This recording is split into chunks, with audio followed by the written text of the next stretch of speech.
ఏంటి ఆ దర్వాజా? ఆ దర్వాజలో నుంచి మనం ఏం చేస్తాం? లోపలికి ప్రవేశిస్తాం కదా. లోపలికి ప్రవేశించడానికి ఒక ప్రత్యేకమైనటువంటి స్థలముగా ఆ యొక్క దర్వాజాని మనము ఇంటికి అమరుస్తూ ఉంటాం. కనుక భౌతికంగా మన గృహానికి దర్వాజా ఎంత ప్రాముఖ్యమో ప్రవేశించడానికి, భౌతికంగా ఎంత ఇంపార్టెంటో ఆత్మీయ యాత్రలో కూడా మనము దేవుని కృపలో ప్రవేశించుట అనేటువంటిది కూడా చాలా ప్రాముఖ్యమైనది. అంటే దేవుని కృప యందు ఏమంటున్నాడు ఇక్కడ?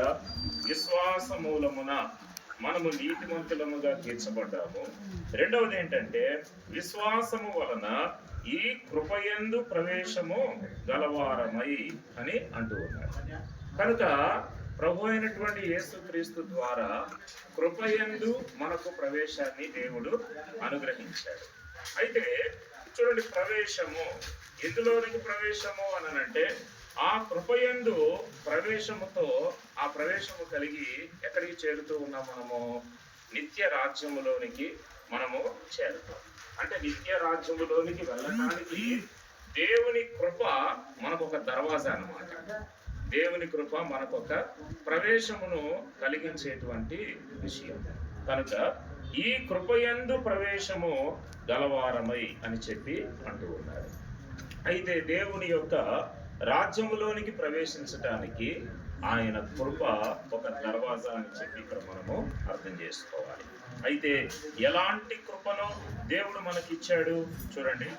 దేవుని యొక్క వాక్యములో నుండి మనం చూస్తే, దేవుని యొక్క కృపను మనం చూస్తే ఎలాంటి కృప అనంటే యెషయా గ్రంథములో 54వ అధ్యాయం 10వ వచనాన్ని మనం చూసినట్లయితే, యెషయా గ్రంథం 54వ అధ్యాయం 10వ వచనం చదవండి ఎవరైనా.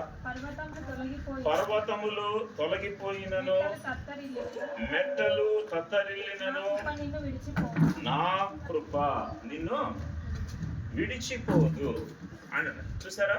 పర్వతాలు తొలగిపోయినప్పటికీ, మెట్టలు తత్తరిల్లినప్పటికీ నా కృప నిన్ను విడిచిపోదు.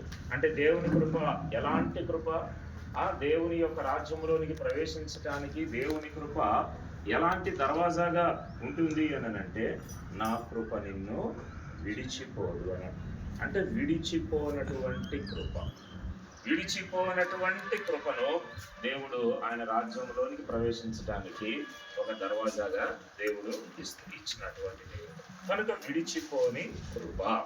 తర్వాత మరొక మాట చూడండి, అపోస్తలుల కార్యములు 15వ అధ్యాయము 11వ వచనము. అపోస్తలుల కార్యములు 15వ అధ్యాయం 11వ వచనం. ప్రభువైన యేసు కృప చేత మనము రక్షణ పొందుదుమని నమ్ముచున్నాము కదా, అలాగే వారును రక్షణ పొందుదురు అని. అంటే యేసు కృప ఎలాంటి కృప? మనకు రక్షణనిచ్చేటువంటి కృప. చూడండి, మంచి ఇల్లు కట్టుకొని ఆ ఇంటికి దర్వాజా పెట్టకుండా, తలుపు పెట్టకుండా ఉన్నామనుకోండి, ఇంటికి రక్షణ ఉంటుందా? రక్షణ ఉండదు కదా. కనుక ఇంటికి ప్రాముఖ్యంగా ఆ దర్వాజా అనేటువంటిది ఖచ్చితంగా పెడతాం. ఆ దర్వాజా అనేటువంటిది ఒక ప్రవేశం అన్నమాట. కాబట్టి దేవుని యొక్క కృప చేత మనము ఏం పొందుతున్నామో? రక్షణ పొందుతున్నాం. కనుక దేవుని కృప ఎలాంటి కృప?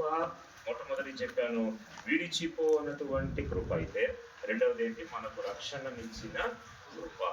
ఈ కృప యందు మనకేమి ఇచ్చారంటే రోమా 5:2లో, ఈ కృప యందు విశ్వాసము వలన ఈ కృప యందు ప్రవేశము గలవారమై అని అంటారు. కనుక ఇలాంటి దేవుని యొక్క కృప మనకు దర్వాజాగా మన ఆత్మీయ గృహానికి దేవుడు అనుగ్రహించాడు. ఈ దర్వాజలో నుంచి మనము ఎందులోకి ప్రవేశిస్తాం?